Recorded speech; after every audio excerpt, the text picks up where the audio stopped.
എബ്രായർ 11 അധ്യായത്തിൽ നമ്മൾ വായിക്കുന്നുണ്ട്, പല തരത്തിലുള്ള വലിയ അത്ഭുതങ്ങൾ പഴയ നിയമകാലത്ത് സംഭവിച്ചതിനെപ്പറ്റി.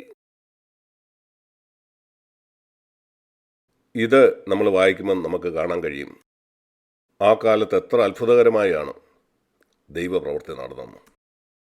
നമ്മൾ കാണുന്നുണ്ട്, അബ്രഹാമിന് 100 വയസ്സുള്ളപ്പം അവനൊരു മകൻ ജനിക്കുന്നത്. 8 വാക്യം മുതൽ വായിക്കുമ്പോൾ നമുക്ക് കാണാം. അതുപോലെ മോശ എങ്ങനെയാണ് ചെങ്കടൽ പിളർന്നതെന്ന് 29 വാക്യം മുതൽ 30 വാക്യത്തിൽ എരിഹോ മതിൽ തകർന്നതിനെ പറ്റി, സിംഹത്തിൻ്റെ വായ അടച്ചതിനെ പറ്റി 33 വാക്യത്തിൽ,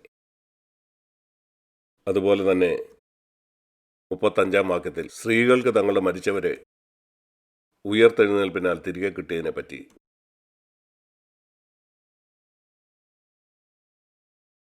വലിയ അത്ഭുതങ്ങൾ. നാം ഇതേപ്പറ്റിയെല്ലാം വായിക്കുമ്പം നാം ആശ്ചര്യപ്പെടും, എന്തുകൊണ്ടാണ് ഇതൊന്നും ഇന്ന് സംഭവിക്കാത്തത്, എന്തുകൊണ്ടാണ് ഇങ്ങനെയുള്ള സാക്ഷ്യങ്ങളൊന്നും ഇന്ന് കേൾക്കാത്തത്. ഒരാൾ മരണത്തിൽ നിന്ന് ഉയർത്തെഴുന്നേറ്റെന്നോ മതിലിടിഞ്ഞു വീണെന്നോ ഒന്നും. എന്നാൽ ഇത് ശ്രദ്ധിക്കുക, 39 വാക്യം, ഈ ആളുകളൊന്നും വിശ്വാസത്താൽ സാക്ഷ്യം ലഭിച്ചിട്ടും അവരെ വാഗ്ദത്ത നിവൃത്തി പ്രാപിച്ചില്ല. അതുകൊണ്ട് പഴയ നിയമത്തിൽ സംഭവിച്ച ഈ കാര്യങ്ങളൊക്കെ അത്ഭുതത്തോടെ നിങ്ങൾ നോക്കിക്കാണുമ്പോൾ ഓർത്തിരിക്കുക, ആത്യന്തികമായിട്ട് ദൈവം മനുഷ്യൻ പ്രാപിക്കണമെന്ന് ദൈവം ആഗ്രഹിച്ച കാര്യം അവർക്ക് പ്രാപിപ്പാൻ കഴിഞ്ഞില്ല. ഇവിടെ 40 വാക്യത്തിൽ പറയുന്ന കാര്യം നിങ്ങൾ വായിച്ചിട്ടുണ്ടോ? ദൈവം നമുക്ക് വേണ്ടി ഏറ്റവും നല്ലതൊന്ന് മുൻകരുതിയിരുന്നു.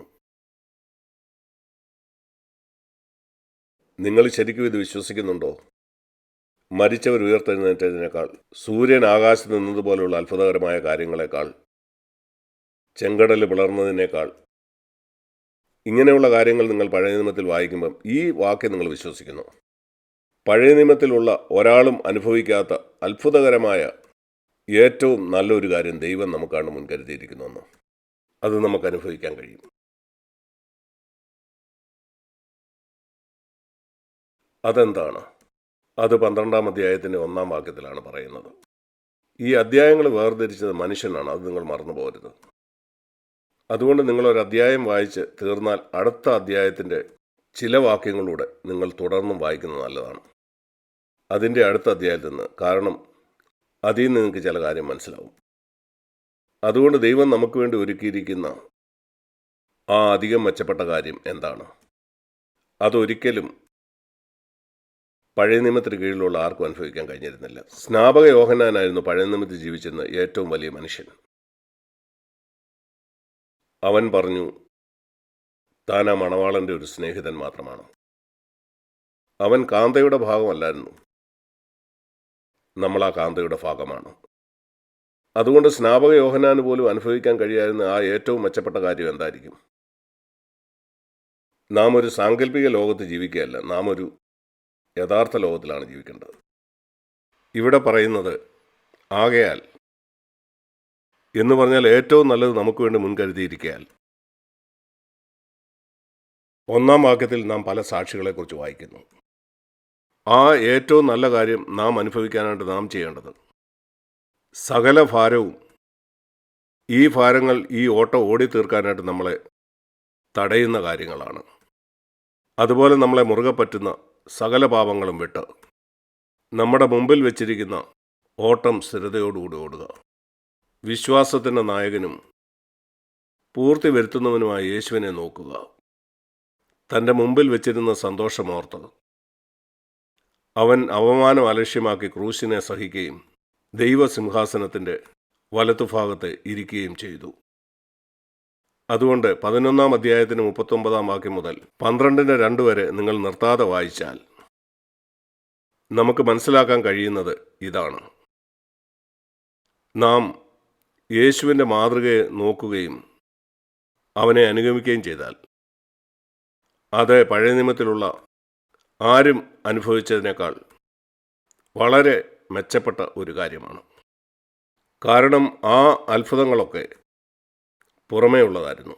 അതവരുടെ ആന്തരിക ജീവിതത്തെ മാറ്റിയില്ല.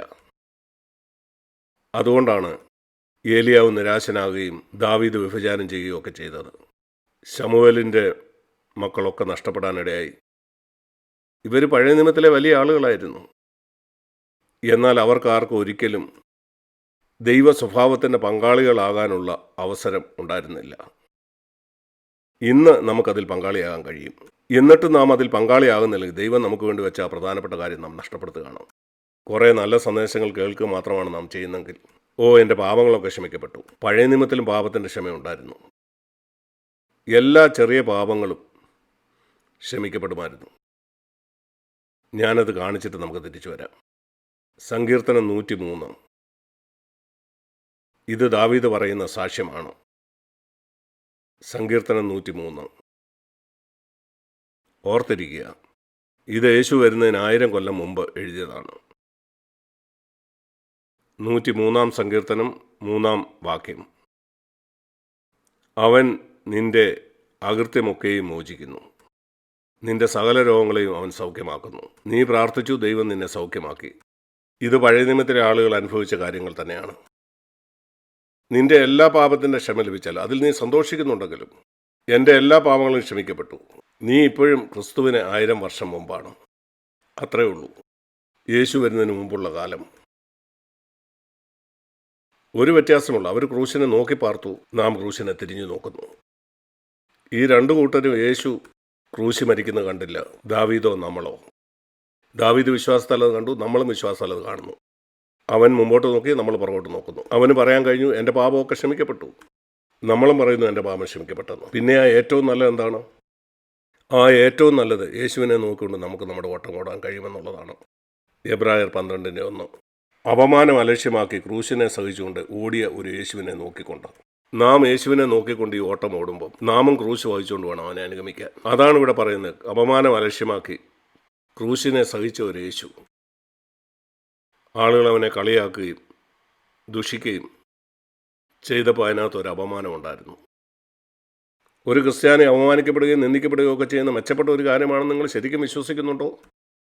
അതങ്ങനെയാണെന്ന് ഞാൻ പൂർണ്ണമായിട്ടും വിശ്വസിക്കുന്നു. ഞാനത് അനുഭവിച്ചിട്ടുണ്ട്. ഞാൻ യേശുവിൻ്റെ നാമത്തിനു വേണ്ടി അപമാനം തിരഞ്ഞെടുക്കാനായിട്ട് ഏത് സമയത്തും ഞാൻ തയ്യാറാണ്. ഈ ചെങ്കടൽ പിളർന്ന് കാണുന്നതിനേക്കാളും അപ്പുറത്ത്, അല്ലെങ്കിൽ ഒരാൾ പ്രാർത്ഥിച്ച് ഒരാൾ ഉയർത്തെഴുന്നേൽക്കുന്നത് കാണുന്നതിനും അപ്പുറത്ത്. നിശ്ചയമായിട്ടും നിങ്ങളത് കണ്ടിട്ടില്ലെങ്കിൽ നിങ്ങൾ യേശുവിൻ്റെ മഹത്വം കണ്ടിട്ടില്ല. ഇത് കാണാത്തത് കൊണ്ടാണ് നാം പലപ്പോഴും പരാതിയുള്ളവരായിട്ട് നാം തുടർന്നും ജീവിച്ചുകൊണ്ടിരിക്കുന്നത്. നമ്മുടെ കണ്ണ് നാം യേശുവിൽ ഉറപ്പിച്ചു വെക്കണം. മറ്റുള്ളതിൽ നിന്നൊക്കെ നമ്മുടെ കണ്ണ് മാറ്റി നമ്മുടെ വിശ്വാസത്തിൻ്റെ നായകനും പൂർത്തി വരുത്തുന്നതിനായ യേശുവിനെ നാം ശ്രദ്ധിച്ചു നോക്കണം. ഈ ഭൂമിയിലെ നമ്മുടെ ഓട്ടത്തിൻ്റെ ആദ്യം മുതൽ അവസാനം വരെ. നമ്മുടെ ജീവിതം ഒരോട്ടം പോലെയാണ്. അതിൻ്റെ തുടക്കം മുതൽ അവസാനം വരെ നാം നമ്മുടെ കണ്ണ് ക്രിസ്തുവിൽ ഉറപ്പിച്ചു വെക്കണം. മറ്റ് ചില വിവർത്തനങ്ങളിൽ പറയുന്ന മറ്റെല്ലാത്തിൽ നിന്നും നമ്മുടെ കണ്ണ് മാറ്റി നമ്മൾ ക്രിസ്തുവിലേക്ക് മാത്രം നോക്കണം. ക്രിസ്തീയ ജീവിതത്തിൻ്റെ രഹസ്യമാണിത്. ഞാൻ വീണ്ടും ജനിച്ച ആ സമയത്ത് എനിക്കൊരു ചെറിയ ബുക്ക് കിട്ടി. അതിൻ്റെ പേരിതായിരുന്നു, യേശുവിനെ ശ്രദ്ധിച്ചു നോക്കുക. അതെന്നെ വളരെ സഹായിച്ചു. മറ്റെല്ലാത്തിൽ നിന്നും എൻ്റെ കണ്ണു മാറ്റാൻ, എന്നിൽ നിന്ന് കണ്ണു മാറ്റാൻ, മറ്റുള്ളവരിൽ നിന്ന് കണ്ണു മാറ്റാൻ, പ്രശ്നങ്ങളിൽ നിന്ന് കണ്ണു മാറ്റാൻ, എന്നിട്ട് എപ്പോഴും ക്രിസ്തുവിനെ നോക്കുക. അന്നു മുതൽ ഏതാണ്ട് 64 കൊല്ലം മുമ്പ് മുതൽ എനിക്ക് മനസ്സിലായ ക്രിസ്തു ജീവിതത്തിൻ്റെ രഹസ്യം യേശു ക്രിസ്തുവിനെ ശ്രദ്ധിച്ചു നോക്കുന്നതാണെന്ന്. പ്രിയ സഹോദരീസന്മാരെ, നിങ്ങളത് മറന്നു പോകരുത്. ക്രൂശിൽ തൂങ്ങിക്കിടക്കുന്ന യേശുവിനെയാണ് നമ്മൾ ആദ്യം കാണേണ്ടത്. അവിടെ നിന്നാണ് നാം തുടങ്ങേണ്ടത്. അവിടെ അവൻ സഹിച്ച എന്താണെന്ന് നാം കാണണം. നമ്മൾ അവനിതെല്ലാം സഹിച്ചു എന്നോർത്ത് കരയുകയല്ല. അവിടെ എന്താ സംഭവിച്ചതെന്ന് നാം കാണണം. അതിതാണ്, നമ്മുടെ മേൽ അധികാരമുണ്ടായിരുന്ന പിശാച് അവനവിടെ തോൽപ്പിക്കപ്പെട്ടു.